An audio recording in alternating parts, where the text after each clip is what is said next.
pilihan, manusia teladan sepanjang masa, beliau baginda Rasulullah Muhammad Sallallahu Alaihi Wasallam, dengan dambaan kita benar-benar diakui sebagai umatnya yang mendapatkan syafaatnya fid dini wa dunya hatal akhirah. Allahumma amin ya rabbal alamin. Hadirin wal hadirat rahimakumullah.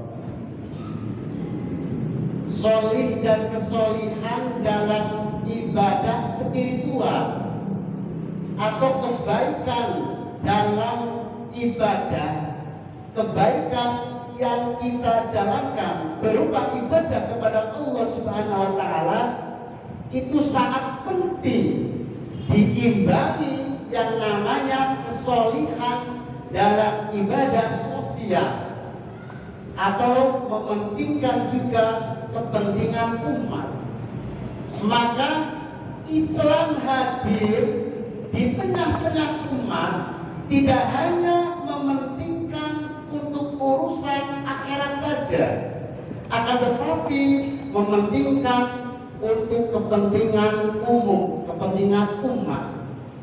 Maka ketika kita bisa menjalankan kesolehan dalam ibadah sosial dengan harapan untuk kemanfaatan orang banyak, nanti kita akan mendapatkan predikat khairun nas anfa'uhum linnas. Sebaik-baiknya manusia yaitu manusia yang banyak kemanfaatan untuk orang lain.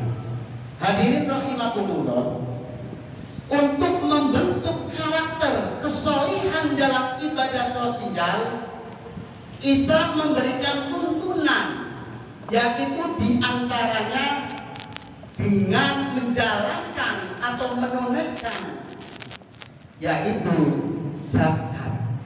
Selain kewajiban kita sebagai umat muslim, zakat menjadi penyempurna ibadah puasa kita selama 1 bulan penuh. Ketika di penghujung akhir Ramadan kita tidak menunaikan zakat, terlebih yaitu zakat fitrah, maka puasa kita tidak sampai ke hadirat Allah Subhanahu wa taala, bainas samawati wal ardh, hanya di antara langit dan bumi. Tapi ketika ditunaikan dengan zakat fitrah, maka puasa kita insya Allah akan dihadirkan kehadiran Allah Subhanahu wa taala. Allahumma amin ya rabbal alamin. Di samping itu, yang namanya zakat fitrah, keutamaannya adalah untuk membersihkan diri dari dosa atau mensucikan jiwa, membersihkan harta benda kita.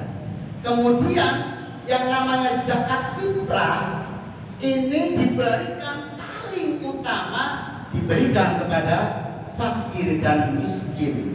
Walaupun ada 8 asnaf atau 8 golongan yang menghaki untuk menerima yang namanya zakat. Kemudian yang namanya zakat fitrah, keutamaannya kembali yaitu membantu orang yang sangat membutuhkan. Jangan sampai umpama ketika di hari raya Idul Fitri ada tetangga kita yang tidak ada atau yang tidak ada makanan sedikit pun alias kelaparan, ini jangan sampai.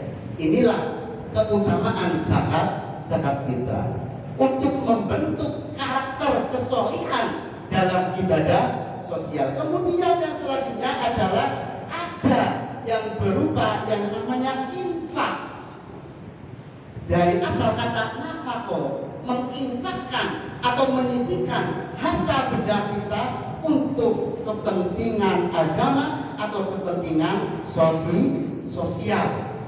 Sehingga ketika infak yang kita laksanakan, yang kita tunaikan, ini sangat membantu untuk kepentingan agama, untuk kepentingan sosial atau kepentingan umat. Misalkan membangun sarana fasilitas pendidikan agama, pondok pesantren ataupun masjid.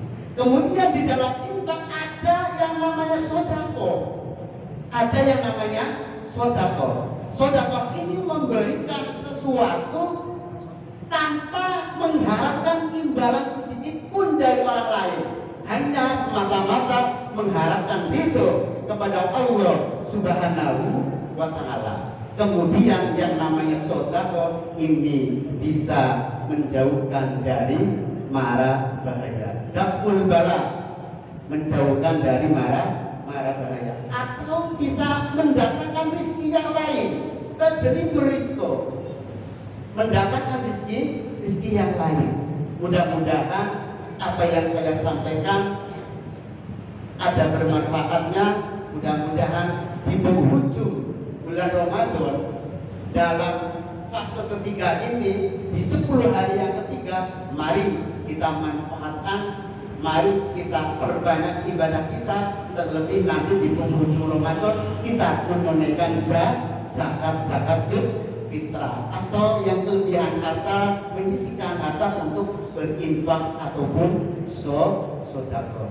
Mudah-mudahan ibadah kita diterima di sisi Allah Subhanahu wa Ta'ala, dan puasa kita, sholat kita, dan seluruh ibadah kita diterima di sisi Allah Subhanahu wa Ta'ala. Allahumma amin. Sehingga kita menjadi hamba yang muttaqin, hamba-hamba yang bertakwa kepada Allah Subhanahu wa Ta'ala. Allahumma amin. Usikum wa nafsi bitaqwallah, wallahul muwaffiq ila aqwamit thoriq. Assalamualaikum warahmatullahi wabarakatuh.